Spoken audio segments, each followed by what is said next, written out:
안녕하세요. 신화중학교 여러분. 오늘은 동물성 섬유를 보도록 하겠습니다. 먼저 지난 시간에 배운 내용을 복습해 보도록 하겠습니다. 옷의 재료가 되는 가늘고 긴 물질은 무엇일까요?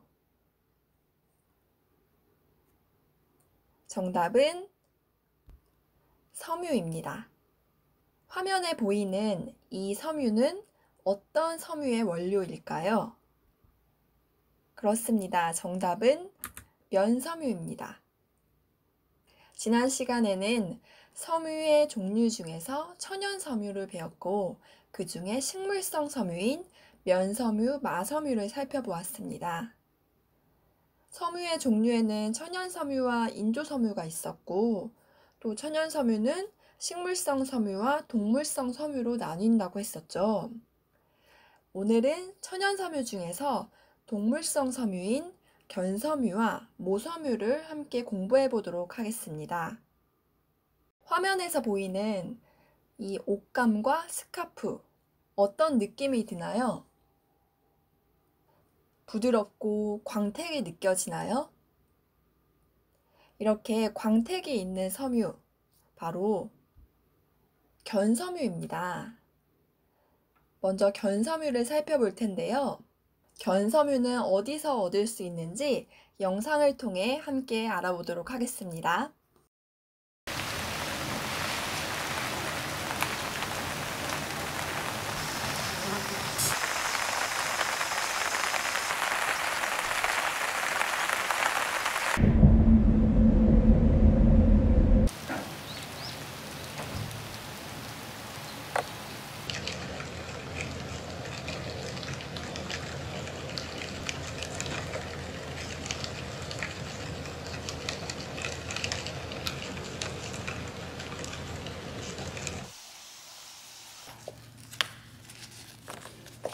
색이야, 엄마. 번데기 지우개 아니야?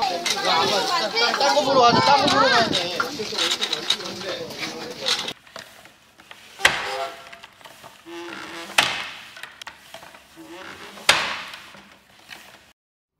그럼 견섬유는 어떻게 생겼는지 단면을 살펴보겠습니다. 견섬유를 현미경으로 확대해서 보면 끝이 약간 둥근 삼각형의 단면을 볼 수 있습니다. 견섬유는 광택이 좋은 섬유 중에 하나인데 그 이유는 햇빛이 섬유에 비치게 되면 그 빛이 반사가 되어서 나타납니다. 그래서 광택이 좋은 섬유라고 할 수 있고, 그리고 탄력도 우수합니다. 이렇게 광택이 나고 탄력이 우수해서 견섬유는 주로 넥타이나 스카프와 같이 고급 의류에 많이 이용이 됩니다. 다음으로 동물성 섬유의 또 다른 섬유를 보도록 하겠습니다. 사진에 보이는 이 옷들, 어떤 느낌이 드나요? 따뜻하죠? 바로 모섬유입니다. 모섬유는 어디서 왔을까요? 한번 영상을 보겠습니다. 세계적으로 가장 많은 양모를 생산하는 국가는 오스트레일리아와 뉴질랜드입니다. 양모와 관련된 축제나 행사도 많습니다.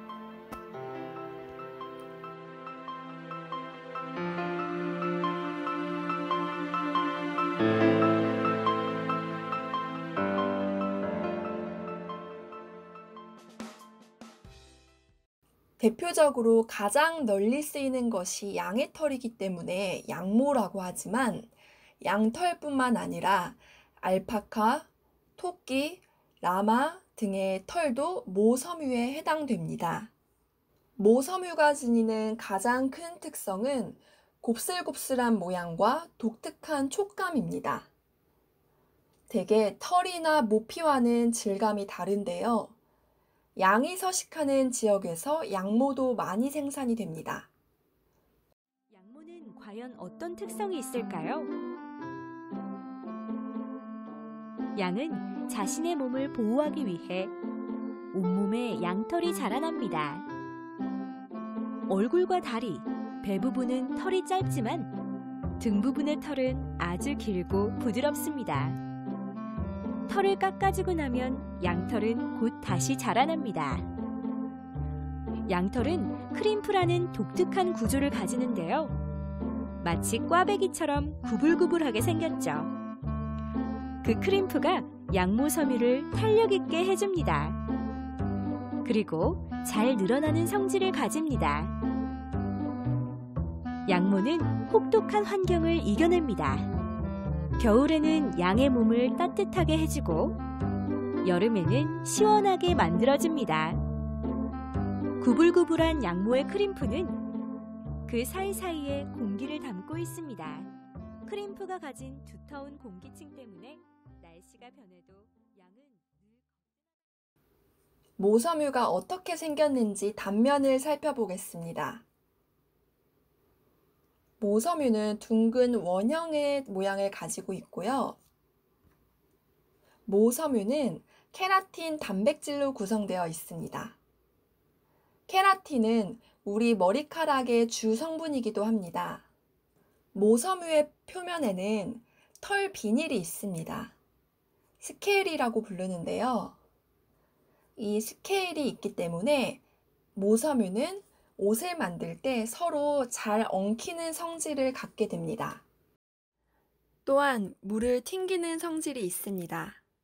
이러한 성질을 발수성이라고 하는데요. 모섬유는 발수성이 커서 물에 잘 젖지도 않습니다. 그리고 모섬유는 탄성이 좋습니다. 탄성은 지난 시간에도 배웠었는데요. 섬유가 늘어났다가 다시 원래대로 돌아오는 성질을 탄성이라고 한다고 했었죠. 그런데 탄성이 좋아서 모섬유는 구김이 잘 가지 않습니다. 동물성 섬유의 특징을 보겠습니다. 동물성 섬유에는 견섬유, 모섬유가 있다고 했죠. 동물성 섬유도 천연섬유이기 때문에 흡수성이 큰 편입니다. 그리고 보온성도 좋습니다. 하지만 동물성 섬유는 단백질이기 때문에 해충 피해를 받기가 쉽습니다. 해충이라고 하면 벌레를 뜻하는데요. 벌레의 먹이가 될 수 있어서 옷을 관리할 때는 세심하게 관리를 해야 할 필요가 있습니다. 해충이 침입할 수 없도록 보관을 잘해야 하고, 보관 전에는 반드시 깨끗이 세탁을 해야 하고, 보관 장소, 공기를 순환시켜 줘야 합니다. 또한 열에 약하기 때문에 다림질을 할 때는 높은 온도로 다림질을 하면 안 됩니다. 그리고 알칼리성 세제에 의해 옷이 쉽게 손상될 수 있으므로 세탁 시에는 특별한 주의가 필요합니다. 알칼리성 세제에 의해 옷이 쉽게 줄어들 수 있으므로 세탁 시에는 특별한 주의가 필요합니다.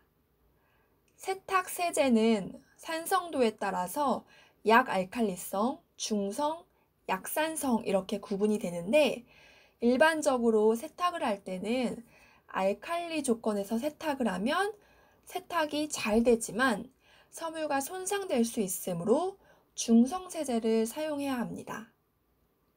또한 옷을 건조시킬 때는 햇빛이 아니라 그늘에 건조시키는 것이 좋습니다. 그리고 드라이 클리닝을 하는 것이 좋습니다. 다시 정리해 보겠습니다. 견섬유는 누에고치로부터 얻을 수 있다고 했고, 광택과 촉감이 좋아서 한복, 블라우스, 드레스, 넥타이, 스카프 이런 것처럼 고급 의류에 이용된다고 했습니다. 모섬유는 동물의 털에서 얻어진다고 했고, 대표적으로 양이 있지만 양 외에도 알파카, 라마, 토끼 등의 여러 동물들의 털을 말합니다. 비닐과 같은 스케일이 있다고 했고, 이 스케일이 있어서 옷을 잘 만들 수 있는 축융성이 있다고 했습니다. 탄성이 있어서 구김이 적고 또 발수성이 있어서 물을 잘 튕긴다고 했습니다. 겨울철 스웨터, 코트, 양복, 목도리, 담요에 이용이 됩니다. 오늘 수업은 여기까지입니다. 수고하셨습니다.